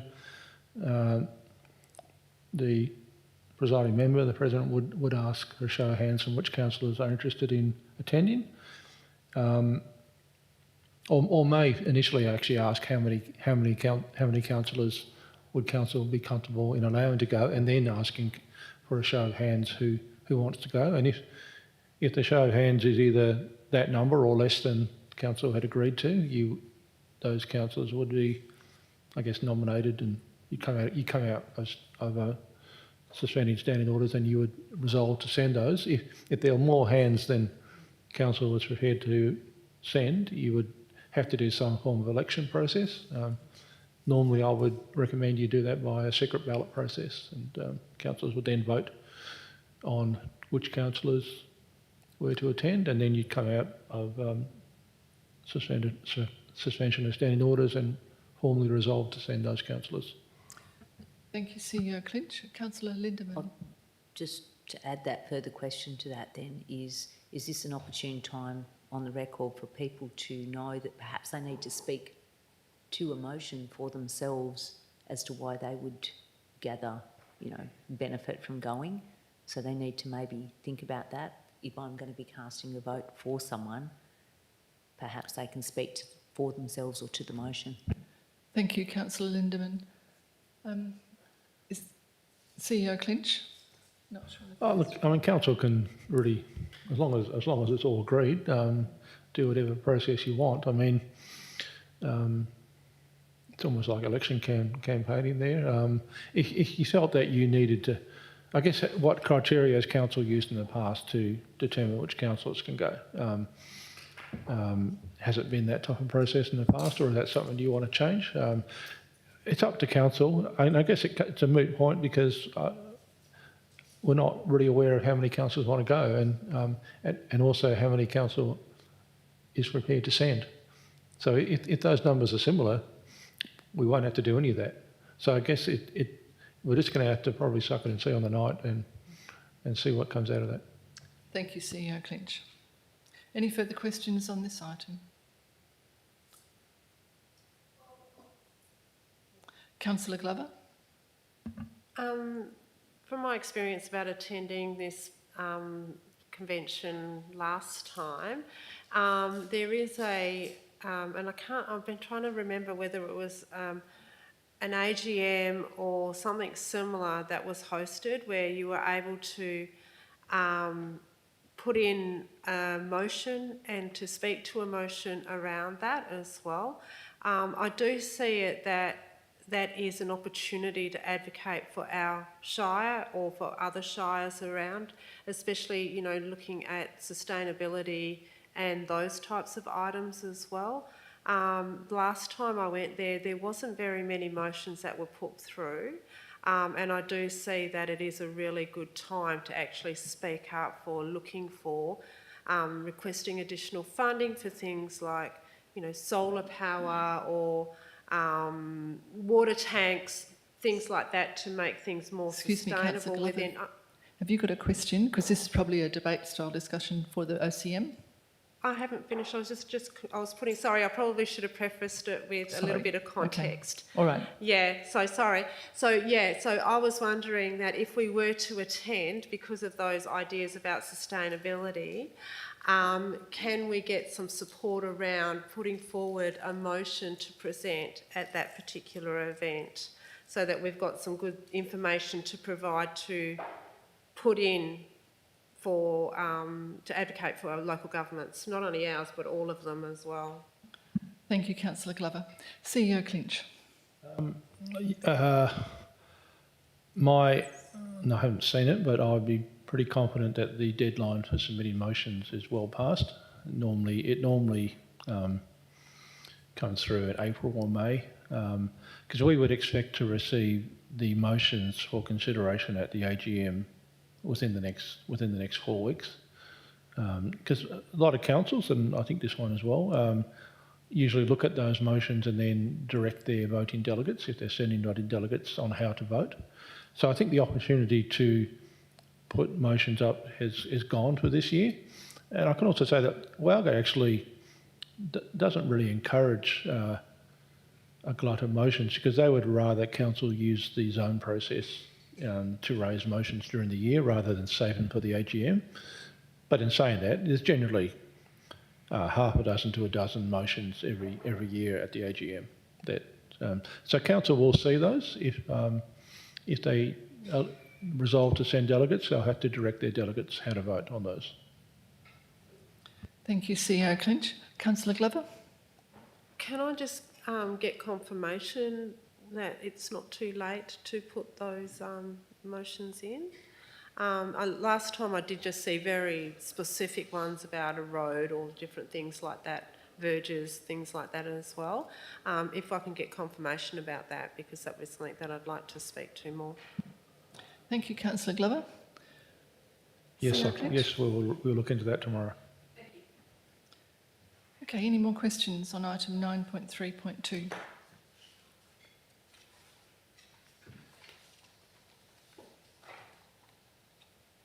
Moving on to item 10, elected member motions, of which previous notice has been given. 10.1.1, proposed bi-monthly report for the Memorandum of Understanding for the Health Precinct Partnership. Now, if you just bear with me, Councillor Glover. I've not done one of these before, so do I just offer this to Councillor Glover to speak to? Well, only questions.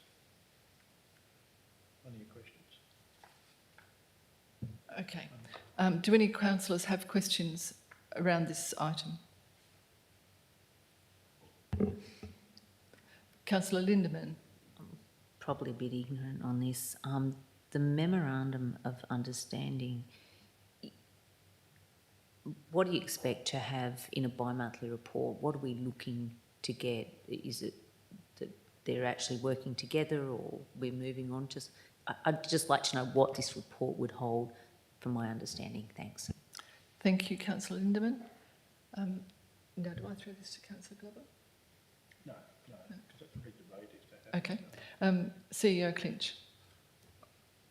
Well, I guess it's an update on how the development of the MOU is progressing. So, if bi-monthly, if activity occurs and it looks like the MOU's some milestone is achieved, we would provide that in the update. Obviously, if nothing had happened in that 2-month period, the report would be quite succinct, I guess. So that's how I see it. It's just a report on how the intent to develop the MOU for the health precinct is. How do we get it to the end point? That's how I read that motion. Thank you, CEO Clinch. Councillor Lindemann. I'm just wondering what to expect to see. If there's no movement, okay, so there's no report, but if there's something happening, what would you expect to see in it? Like, Thank you, as an Councillor example, Lindemann. I know that sounds a bit vague, but I don't know what Thank you. I don't know what you're CEO looking for Clinch. here. Councillor, I'd suggest that that's a question you'll probably ask Councillor Glover. Councillor Glover can't answer it tonight, but certainly Councillor Glover would answer it during the debate next week, and depending on how that goes, the motion could be amended to provide more detail on what, Thank you. on The what details. the council wants to see. But it's a difficult question for Councillor Glover to answer tonight because it would almost be entering debate, I think. So, but I think it's a legitimate question next week, and that might flesh out a bit more detail on what the council would like to see in these bi-monthly reports, Thank you, CEO including Clinch. Councillor Glover. I'm sure has got some ideas on what she would like to see in those reports. Thank you, CEO Clinch. Any other questions? May I ask a question about your motion as well? Councillor Glover? My question is, bear in mind that the Memorandum of Understanding is like a part of what we were proceeding to in relation to the council plan. So if there is no feedback available about how the Memorandum of Understanding is being progressed through the partnerships that were being developed or that have been suggested to be developed through the council plan and those that guidance, would I then make a motion to say not that I want to provide, I'd like to monthly reports, but actually I would like the CEO to progress with initiating the Memorandum of Understanding, perhaps more instruction in the motion might be a better way forward. But so if this doesn't, if there's nothing to report on, then should it be a motion that I put forward to say it needs to be moved forward? Would that be appropriate? Thank you, Councillor Glover. CEO Clinch. Well, it may be. I guess you're preempting what might be in that maybe the first bi-monthly report, which I assume we would try and it would obviously come to council either in August or September, no later than September, because that's 2 months after the resolution. I think at that time, if there was an indication that it wasn't progressing, by all means, council council can do another motion next month anyway, if you feel that it's not progressing. But I think my suggestion is we're doing some research now on where it's at, and we'll bring back a report on basically saying where it's at now, rather than on how it's progressing. Well, this is where it's at now, and I guess that'll give council a picture of, does it look like it's going to progress or not? Thank you, Councillor Glover. Thank you, CEO Clinch. Councillor Lindeman. Through the chair, to whom may be able to answer it, is who's responsible for driving this progress? Of these people listed, who drives it? Thank you, Councillor Lindeman. CEO Clinch. I'll be honest, I don't know the answer to that question, and I'm looking to my right to the Director of Operations to see whether he has any idea of that. Director of Operations. Thank you, Madam President. And CEO Clinch, the driver initially was the Economic Development Officer, as in the Principal Economic Development Officer. Obviously that position, albeit is vacant at the moment, but that was the driver, or that was the position that drove their memorandum. Thank you, Director of Operations. CEO Clinch. So what the answer there is, it is the Shire. The Shire is the driver, and not the other partners. Yeah. Thank you. Thank you, CEO Clinch. Any further questions? Councillor Lindeman. Yes, so then would it be fair to say there's going to be no progress unless that role is then filled to drive progress in the development of this memo of understanding, if you've got no one in the role? Thank you, Councillor Lindeman. Director of Operations. Thank you, Madam President. I think that's a fair assumption. Yeah, if there's no resource, or if that resource position is vacant, then yes, that's the case. In saying that, it can be, I can move resources around within my delegate, or within my, directorate, I should say, to take action if required. There is a bit more to this story, and I think that will come out probably in debate next week. Thank you, Director of Operations. Councillor Glover.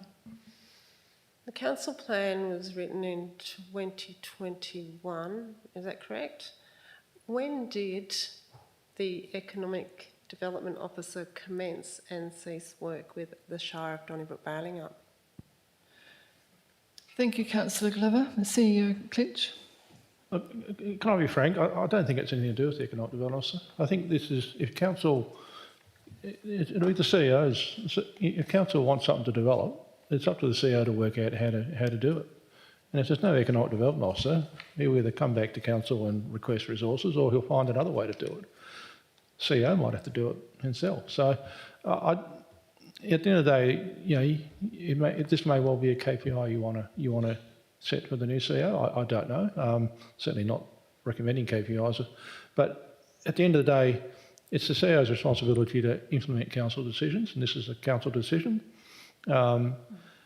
And if the CEO feels that there's not enough resources to achieve that, the CEO will talk to council about that and recommend additional resources, or recommend that other things don't happen to allow this activity to occur. So the fact that we don't have an Economic Development Officer at the moment, that can be addressed. We can find someone else to do it, or as I said, the CEO can take it at that exec level and deal with it.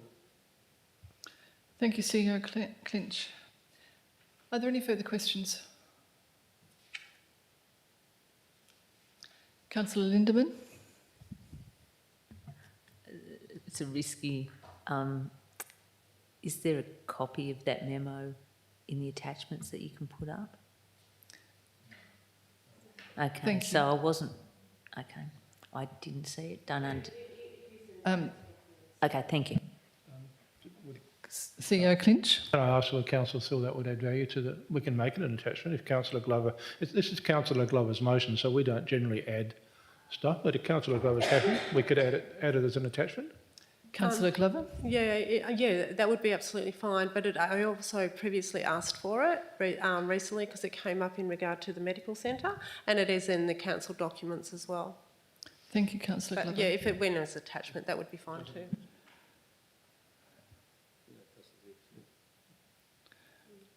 Okay, so my Thank you. question is that it'll be in the attachments, so I For can the just see OCM. what we... I think yeah. that's correct, is it? Yep. Yes. Thank you. Okay. Any further questions? Moving on to item 11, new business of an urgent nature introduced by decision of the meeting. We have none. And then moving into meetings close to the public, or items close to the public.